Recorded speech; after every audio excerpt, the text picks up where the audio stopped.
Yay, log management. All right.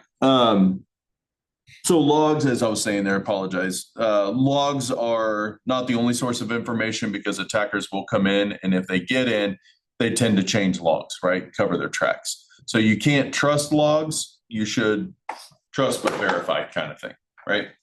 And what we're going to do is learn how we're going to get all these different systems to speak all their logs back to that SIEM.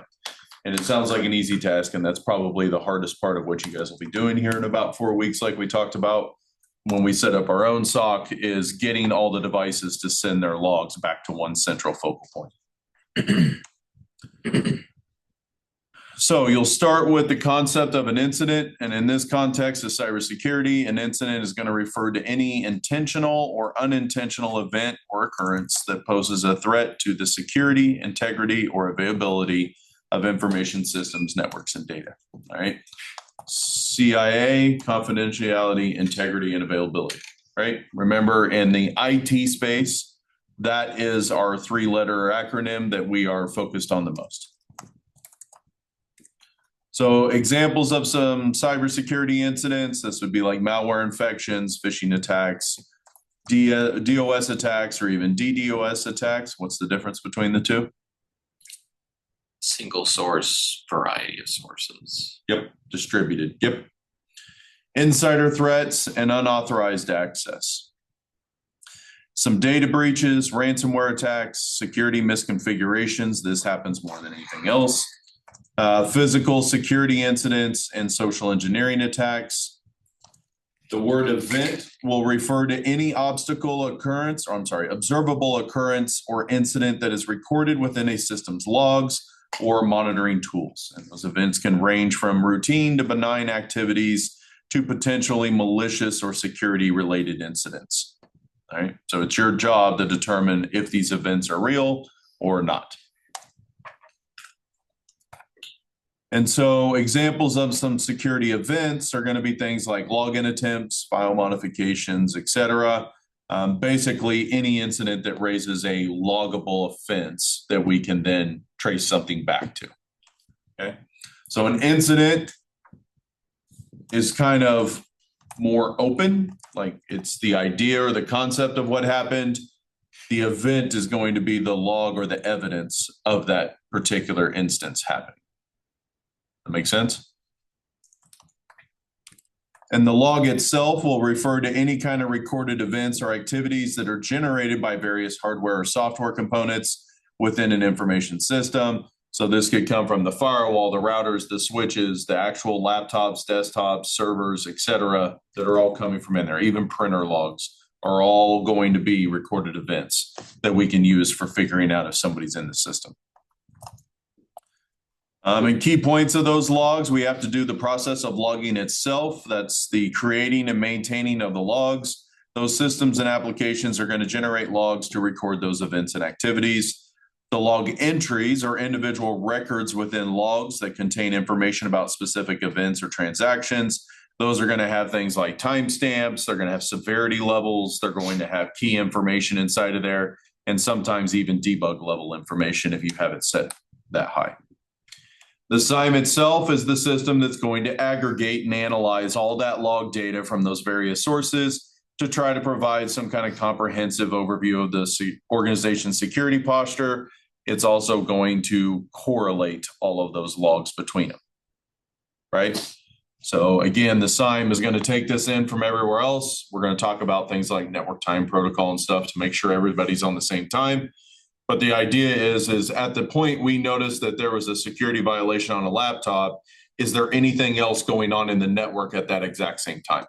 And the SIEM is intelligent enough to correlate those events. Yeah, we actually saw you come through the firewall. We saw you get through the router. We saw you get through the switch, and we saw you got to the end device. We can cascade that across all the logs. So examples of log types, you're going to have things like system logs, application logs, security logs, firewall logs, and authentication logs, audit, network, database, endpoint, DNS, and then wireless access point, cloud service, and physical access. I'm going to go back here to take a look to, you can remember one of those questions from last week was system logs, right? and security logs. And there's a difference between each one of these. It's a little minute, but they're very specific as to where they're coming from. So system logs are going to be looking at things related to a operating system, such as startup, shutdown events, system errors, or changes to system configs, while your application logs are very specific to individualized applications. Your security logs are going to be the ones that have things like successful or failed login attempts, changes to the user permissions, detected malware, et cetera. And the rest of these are pretty straightforward. The difference between security logs and authentication logs are going to be user attempts. You'll notice that looks very similar to successful or failed logins. Some of that will come in on that side, but these are also going to have timestamps and IP address information. So security logs and authentication logs can be very, very similar to one another. Okay. Rest of these are fairly open. The audit logs are going to be ones that have actions that were taken by users to help in compliance monitoring or even forensic analysis. Everybody know what endpoint logs are? What device would that run on? Client devices. Yep, laptops, desktops, servers, phones, printers, anything like that that would be on the network. Okay. So typical log sources, for example, operating system logs are going to come from Windows Event Log Manager or Windows Event Manager. You could also have syslog coming out of the Linux system. Application logs are going to be something like your Apache or Nginx. Those are your web servers. Your database logs, something like MySQL or Postgre coming out. Security logs are going to come from authentication logs or intrusion detection systems. Notice that authentication logs are coming from something like Active Directory, right? So there's a little bit of difference here. This is more like system level authentication. If you're using something like Active Directory, you're going to get those as authentication logs.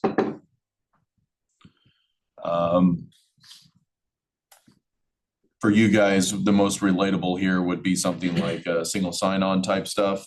That is where your authentication authorization stuff So is going to be. security logs, you get authentication logs, then authorization and authentication logs, you get Active Directory logs. These are going to be more local authorization logs, right? So like to the actual Linux box itself, that would probably fall in security, where this one is maintaining that single sign-on across the institution. So all those logs are coming in a different spot.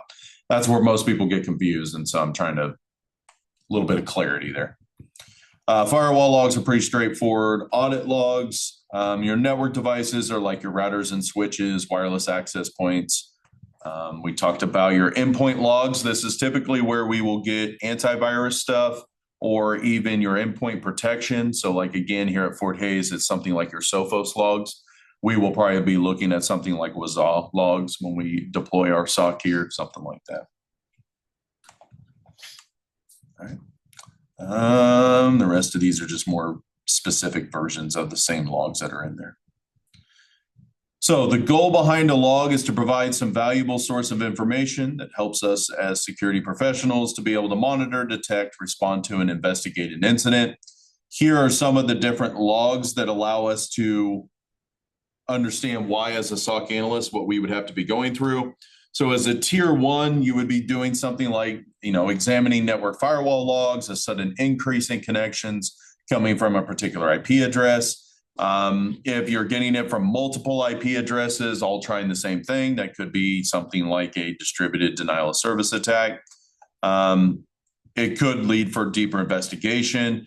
Any kind of anomalies, when you start building up your SIEM, you're going to build a baseline. And if there's any changes in network traffic, like all of a sudden there's spikes in the middle of the day when you normally don't have spikes in the day, then it would be able to detect that at odd hours or indicate some kind of breach that's going on.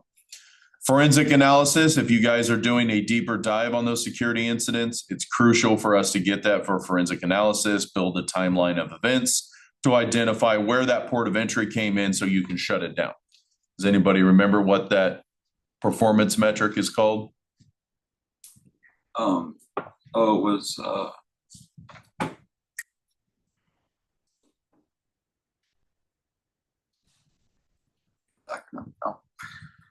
mean time to detect. Yep. There was mean time to the other one, and there's mean time to detect.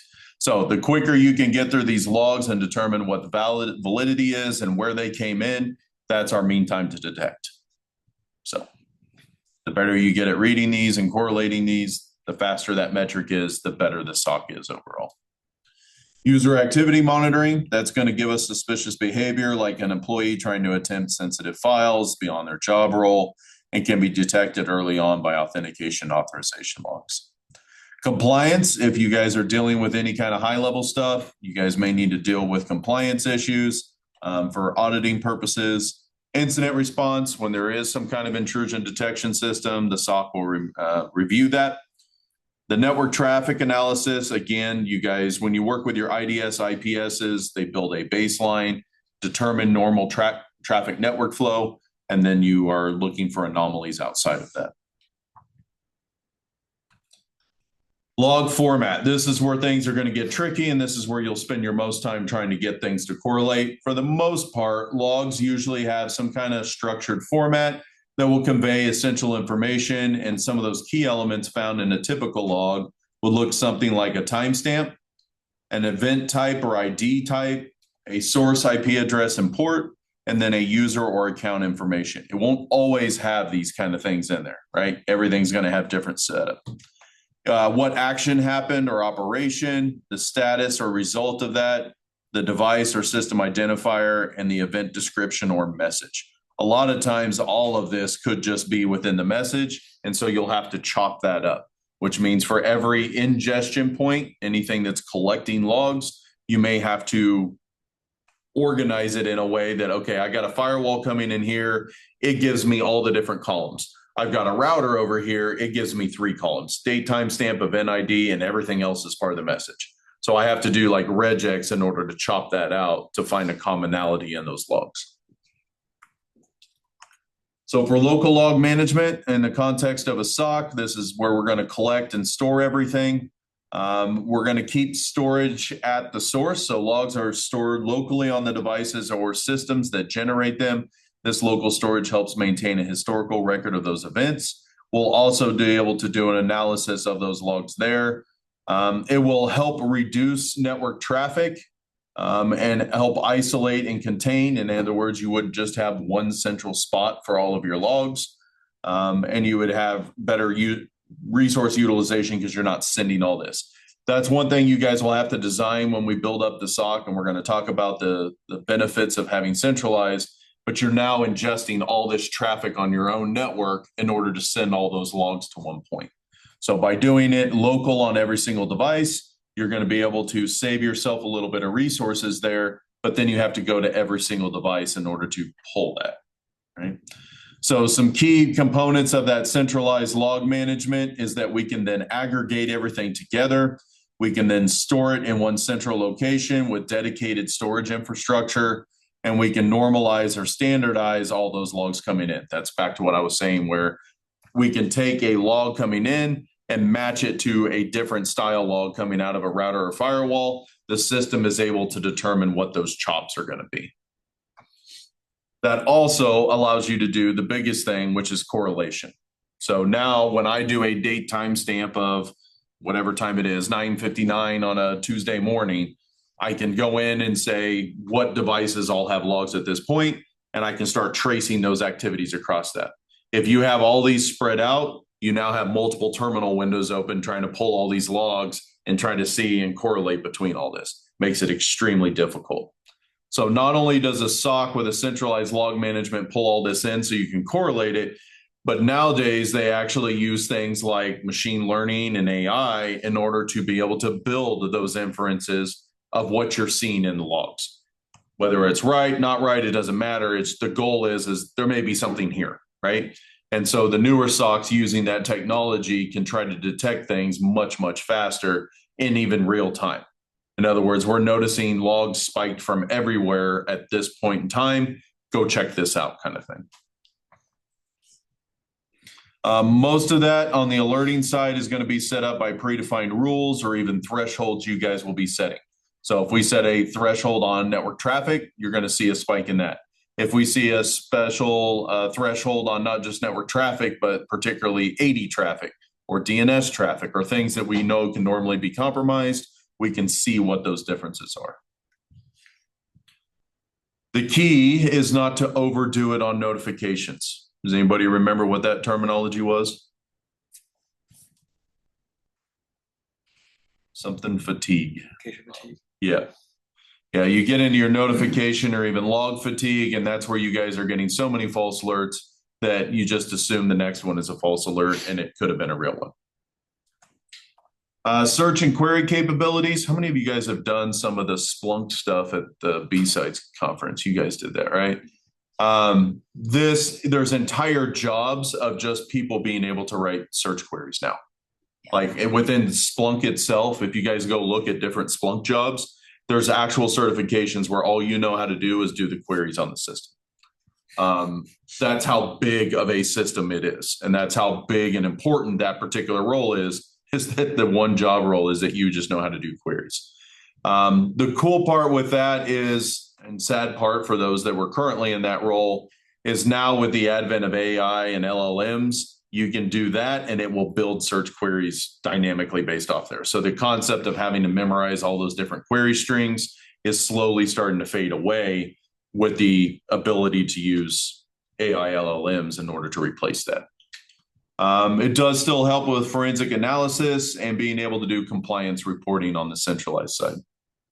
So best practices, this is what you guys will need to know when you start building your own system, is being able to define your logging policies, capture the relevant information, most importantly, standardizing all the log formats, include all your timestamps, the log retention, how long are you going to keep these logs for compliance, protect your log integrity, making sure that you have systems in place where people can't just change the logs, right? This comes back to that local. I could change the logs on a local server, right? I hack the server, I just go change the logs and erase all of my audit logs. But if that's also being synced to a centralized place, I now have to go hack the centralized place, and that's a little bit more difficult. You can have multiple layers of security there. Including or implementing RBAC. Does anybody know what RBAC is? Should, from Cisco. Role-based access control. You got it. So that allows you to set up different access controls based off roles. So you are an analyst 1, you get access to this. You're an analyst 2, you get access to this. You're an administrator, you get access to everything below your different groups.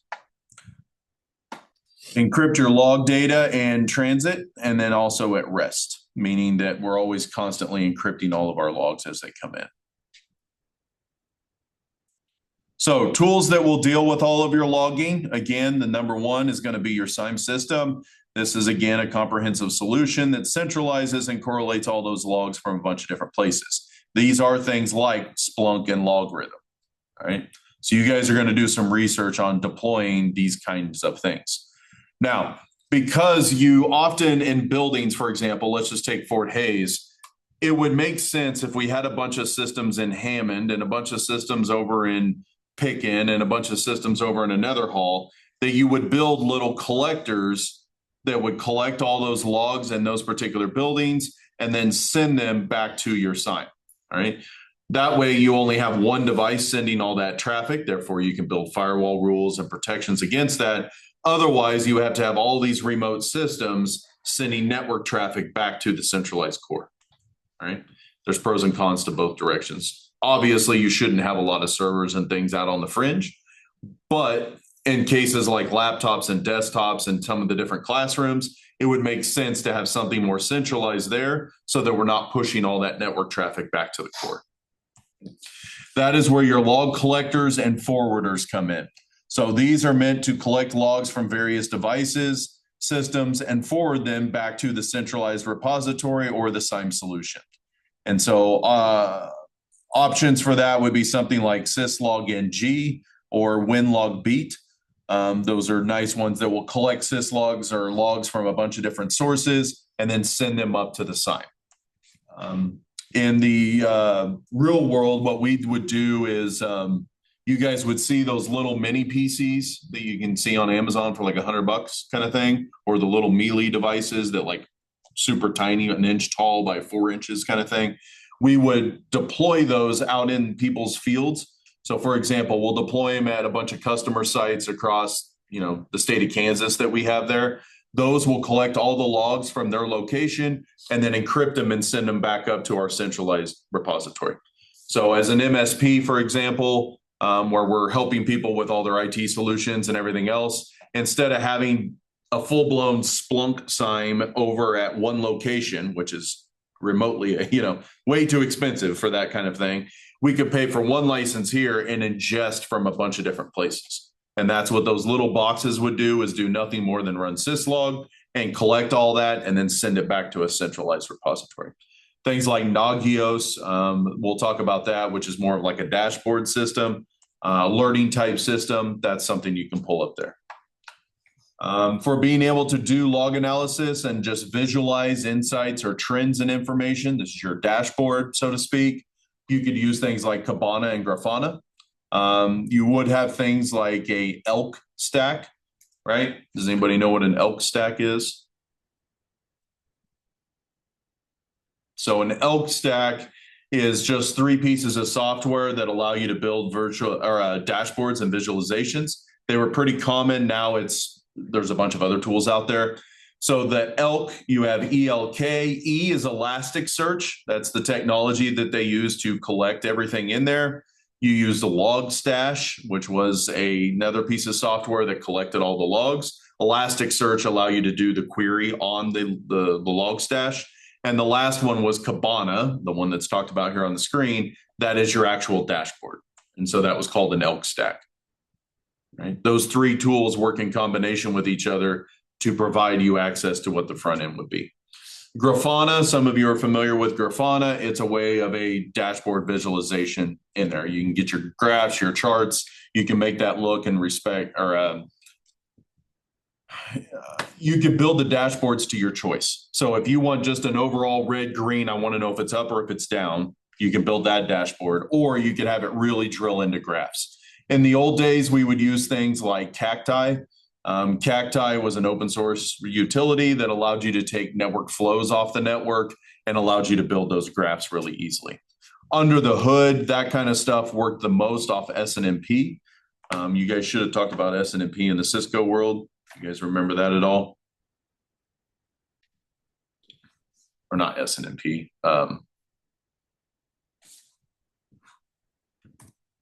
SNMP, right? Oh, my brain's failing me. Yeah, SNMP. SNMP is the simple network management protocol. That tends to run on all your routers, switches, firewalls, things like that. It's a real low-level protocol that allows you to send what are called MIBs. And those MIBs have it's like a string of OIDs like this, and that tells you what port. And you can pull those systems to get that information off there. So what this has often been replaced with is like Prometheus in today's world. You guys put an agent on a system and that just hosts the information. You grab that information off there. Right?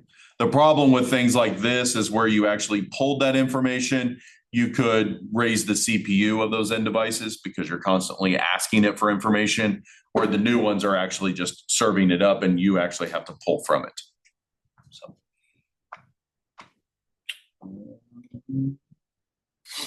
Swap this back here. CrowdStrike Falcon, these are your kind of endpoint detection services. You guys may have known CrowdStrike here a couple of years ago where they had their big issue. That's ultimately what that was doing on all these people's devices, is grabbing all the logs from the endpoints and providing security threats, right? Didn't update didn't go so well, caused problems. Right? Carbon Black is the VMware equivalent of that one. And that one's used pretty commonly in a lot of organizations, at least it used to be when VMware was popular. On the network security and firewall appliances, you would have something from Cisco called FMC. Honestly, that one's not one that I'm familiar with. But in the Palo Alto world, we would have Panorama. And so those of you that took the Palo Alto course, you'll remember that Panorama is kind of the overall dashboard for all the firewalls underneath of it. So if you have 15, 20, 30, 40, 100 firewalls in your network, this was a dashboard that gave you all the information from that. In the cloud world, we have things like AWS CloudWatch or Azure Monitor that helps you get things out of your cloud-based systems. Let's see, for database side, you would have something like SecureSphere or IBM's Guardium. In application performance, you would have something like New Relic or AppDynamics. AppDynamics is the only one I'm familiar with there. On the intrusion detection side of the house and prevention, you would have things like Snort and Saracata. There's several other ones out there, but those are kind of the open source ones. Snort rules are kind of like the low base rules that are out there. That's all of your signatures and things like that are based off Snort. Those will get ingested into something bigger. So a lot of times Snort is your low level. You'll obviously use tools that are bigger than that. Trying to think of it. Zeek is one that used to be called Bro. So there was a software called Bro that took in Snort rules and things like that. Now it's called Zeek. And Zeek is another one that does machine learning from even back in the 60s to do network detection as to whether or not there was anomalies on your baseline. And I've got some cool labs on the Zeek side of things. Let's see here, or used to. I guess they're not on the new system yet. For file integrity monitoring, we would use things like Tripwire and OSSSec. Okay. That is a lot of different open source tools. You'll notice that a lot of vendors will try to get you to keep within their ecosystem, right? Does anybody else know of a large ecosystem that used to be really popular? They had a lot of this kind of stuff all built in, commonly used on the network operations side. They were attacked kind of like CrowdStrike many years ago. What's that? SolarWinds. SolarWinds. Yep. That's the one I was thinking of. Yep. SolarWinds was a real popular software suite that had a lot of these kind of key components built into it. And then it became a very big target for attackers to come into. Because once you got it, you literally had keys to the kingdom. Everything was part of the same ecosystem. You could bounce around and pull logs from literally everything. I know that's a bunch of different software packages. That's what we're going to get to when you guys go build your security operations side. We're going to break down each one of these. You guys are going to go research one and then decide which one we're going to do. So in the Discord, when we get everything up and going, you guys will go out there. We'll list the ones of interest. We'll do a poll. You guys decide which one we're going with, and that's the one we'll deploy. All right.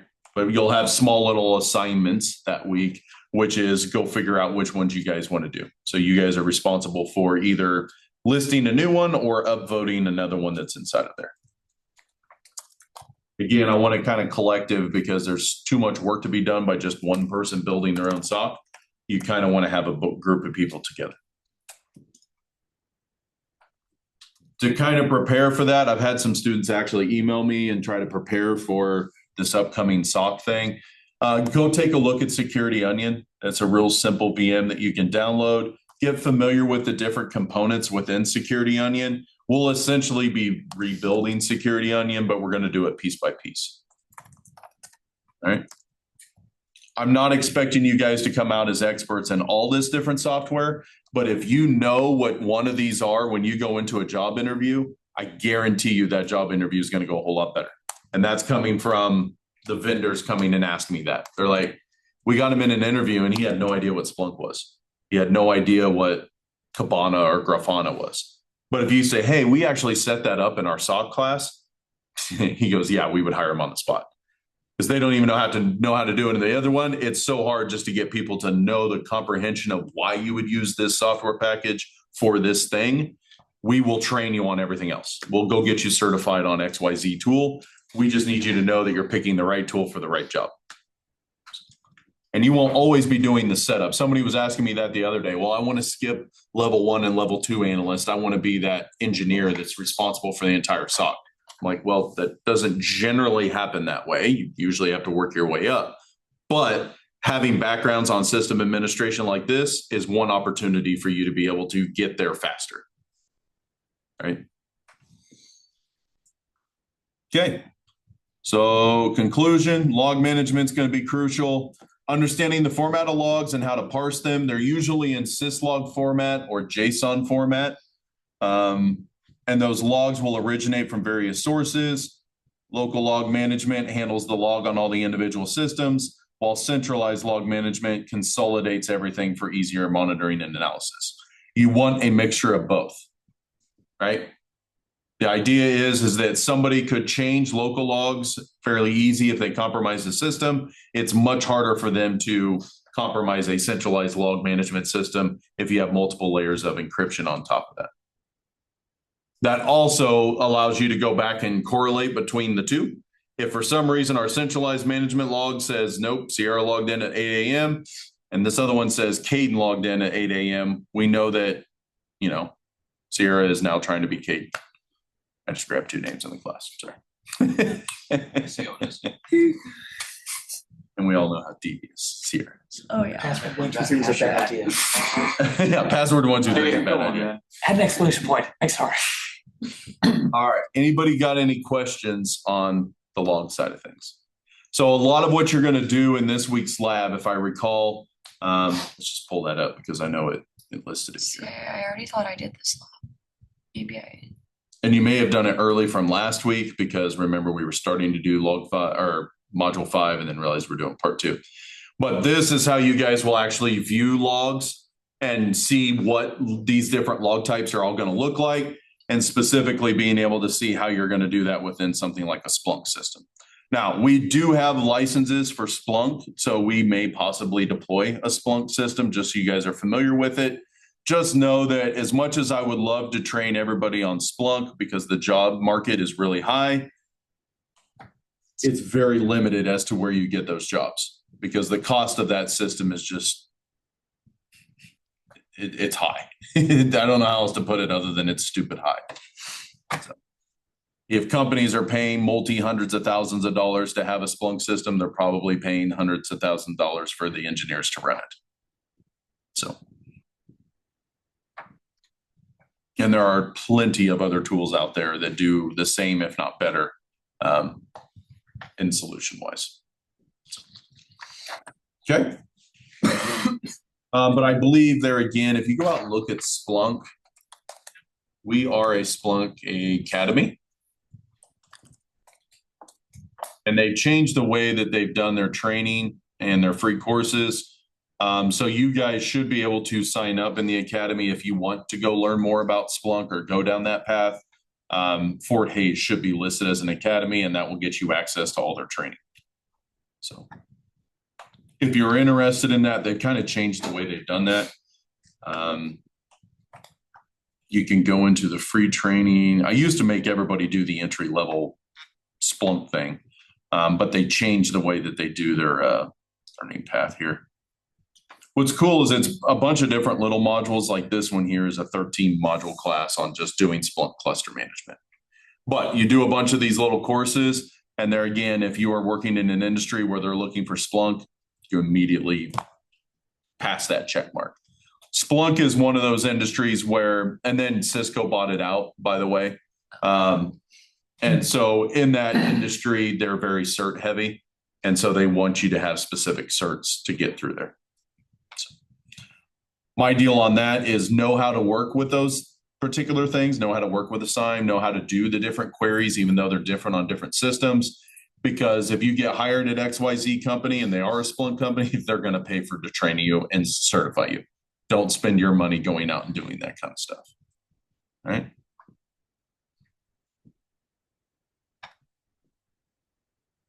Anybody got any other questions about this week? So on Thursday, we'll meet, we'll go over the quiz. And if you guys have any issues on the lab assignments, just bring them up to me on Thursday and we'll kind of cover the answers on the lab assignment stuff. Does that work for you guys? Instead of waiting for Tuesday the next week, we'll just start doing that on Thursday. Thursday being quiz and lab assignment, or I'm sorry, quiz and go over the lab assignment answers.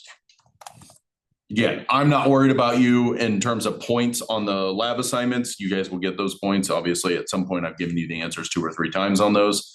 I'm more worried about the material, right? So like here on this week, I could care less if you get the questions that they ask you right in that regard, because you guys doing these labs will train you as to what you're going to need to do for the rest of the semester.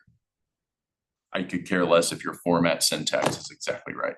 You will, because when you go to deploy it and you do the wrong syntax, you're going to fight it for a few hours, and then you're going to realize the importance of capital versus lowercase, or space, or single quote versus double quote. Yeah. Right? I can let the system train you on that. You can figure it out for yourself. You're good. I learned that a long time ago. Right? In this world, every little bit of that matters. It's not being particular. They're two totally different syntaxes. So. Okay, so that's week 7. I think I'm getting my weeks all mixed up. Okay. Yeah, we're week 7, module 5. So I think I did. Just don't feel like weeks. And you may have done it because I had the old due dates in here as last week because that was the original plan. So I just adjusted those two this week. Okay, so we haven't done this quiz, but I think I might have.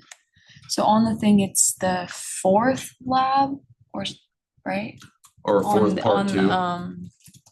On the EC Council. Should be module 5 labs. It says Introduction to Log Management is our 4th one. Okay. That's right. We skipped a week. Remember, there was a couple weeks without labs. Okay, so that one would be the one for this. Okay, so I Yeah, already the did one that. called Introduction to Log Management should be this week. Okay, I don't like how they correlate that. My feedback has gone to EC Council. it's just so. Well, we have so we're on the 4th lab. We're on week 7. We're doing the 5th module. Yep. Unfortunately, that's the way they Yeah. split it up. And my weeks are I different just than their scroll weeks. down to the latest one and go, that's what we're doing. Yeah. That's this week. Yeah, I guess I did it. I thought that the introduction to log management. I don't know. I guess I did that for this past Sunday. So Whatever, here, it's even done. this makes no sense because it says go to module 1, security fundamentals. Yeah, I don't read their instructions. Yeah, I also don't read that. So I apologize. These are straight imports from their system. No, you're good. I will definitely be sending them feedback on this. There's a quote. There's a quote I used to use about different militaries, and it's Russia and the Nazis were like, Americans are hard to fight because they don't read their manuals, they don't follow their doctrine, they certainly don't double check their work. It's that applies here too, I see. All right, I'll stop the recording there.